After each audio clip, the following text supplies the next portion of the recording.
Hello guys, Emmanuel from Geekception here, and today I'm going to be comparing the ASUS Zenfone 3 to the Oppo F1S. Let's begin.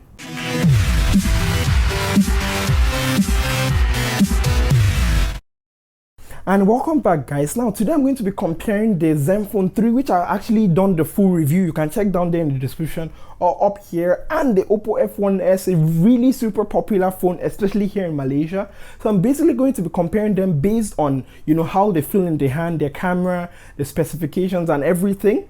Let's get started. And starting with the exterior of the devices, the variant of the Zenfone 3 I'm going to be testing today is a 5.5-inch variant, which has its glass build, which I really like. Talking about that glass back, it's super reflective, and when the light go off, it looks really nice. The Oppo F1S on the other hand has a now industry standard aluminium back. While the Zenfone 3 is a radical departure from its older siblings' styling, the Oppo F1S is more of the same here in regards to design, and there's not much that has changed from the Oppo F1 Plus. Moving on to the display, the F1S has a 5.5-inch 720 HD display as opposed to the Zenfone 3, which has a full HD 1080p display. While they are both nice displays, I definitely prefer the one on the Zenfone 3 here with a higher resolution and an adjustable color and contrast mode in the settings. The Zenfone 3 definitely wins when it comes to display for me. Running ColorOS 3.0 atop Android 5.1 Lollipop, I'm not really impressed with Oppo when it comes to the F1S. The Zenfone 3 on the other hand runs the latest version of Zen UI atop Android 6.0.1 Marshmallow.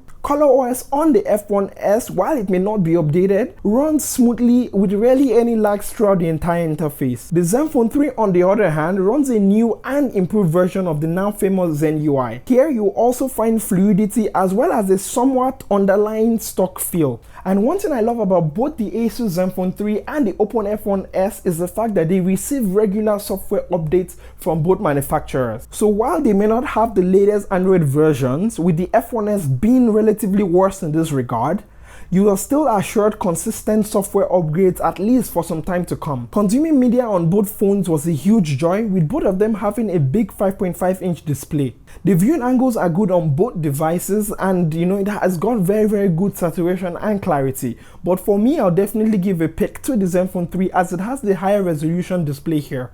What do you feel about the display? Let me know down there in the comment section below. I carried out an audio test to test the audio speaker output from the Zenfone 3 and the F1S. Check it out.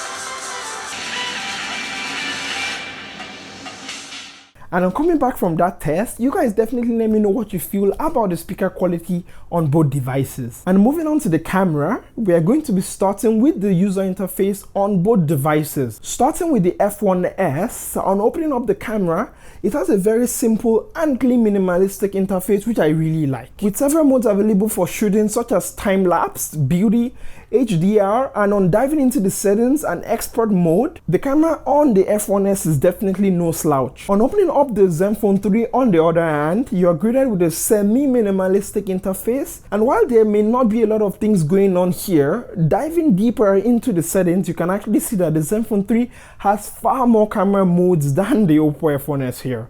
Now, the modes range from super resolution to time-lapse and more. You can actually see it on screen right now. Now, I've carried out a video test to actually compare both cameras. Check it out. And this is the front camera quality of both the F1S and the Zenfone 3. And you guys can actually let me know what you feel. And this is a night test, I'd say. Yes, this is about 12:30 a.m. in the morning. So you guys can actually let me know what you feel about the camera quality of either one. Which one do you think looks better? The one, the Zenfone 3 or the F1S? Let me know down there in the comment section below. And this is the back camera test of the Zenfone 3 and the Oppo F1S, and I'm just going to be panning here so you guys can actually just let me know what you feel. I'm just going to be pointing up there. I'm just going to be doing a quick walk, so you guys just let me know which one you feel looks better down there in the comment section below, and I mean based on the front cameras, or just let me know in the comment section down there below. And this is the front camera test of both cameras right now, and I'm going to be switching between the Zenfone 3 and the Oppo F1S, and you guys can actually kind of see how the quality, and you guys can actually, I think there's a car, people are giving me the weird tilt. Anyway, I do not care. So essentially this is the front video test and camera test of the Oppo F1S version versus the ASUS Zenfone 3, and this is the back camera test of both cameras. Now of course the Zenfone 3 shoots in 4K as opposed to the 1080p here on the F1S, and you guys can actually see, if I point to the sky there, which one manages to mirror properly. I'm walking here, so which one has the better stabilization. So you guys just definitely let me know what you feel about the video camera quality of the Oppo F1S or the ASUS Zenfone 3. Which one would you actually choose? Let me know down there in the comment section below. And on coming back from that test, you guys definitely let me know what you feel about the front camera and the back camera video quality in the comment section down there below. Now moving on to photos, I've actually taken a variety of photos both in low light and optimal lighting conditions. You guys definitely let me know what you feel about the camera quality now.